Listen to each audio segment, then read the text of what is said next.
Dag sê, my naam is Petrie van der Rooyen. Ek is 'n voltydse predikant hier in Iowa, Midwest Amerika. Maar ons is ook besig die laaste 5 jaar met 'n informele Afrikaanse bediening in Kentucky onder die Suid-Afrikaners, almal wat kan Afrikaans praat. So ek wil julle uitnooi die 31ste Mei om saam te kom kuier in die omgewing van Paris, Kentucky.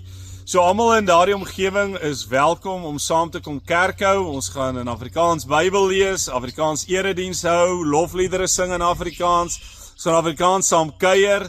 So ek nooi julle almal uit om die 31ste Mei om 10:00 die oggend saam met ons te kom kerk hou. Jy's meer as welkom as jy met 'n Amerikaner getroud is wat Engels praat. Ons akkommodeer hulle ook. Daar gaan geleenthede wees vir die kinders om sonnaarskool te hê. Maar hierdie keer gaan ons 'n trappie verder gaan. Dit is op 'n plaas buitekant Paris in Kentucky waar as jy wil kan jy al die Saterdag die 30ste jou camper bring, jou tent bring, jy kan kom saam kamp. Daar gaan geleenthede wees om saam te braai die aand. Alles gaan informeel wees, daar gaan genoeg hout wees. So kom kuier saam met ons. Jy's meer as welkom. Die adres gaan op die einde van hierdie video verskyn.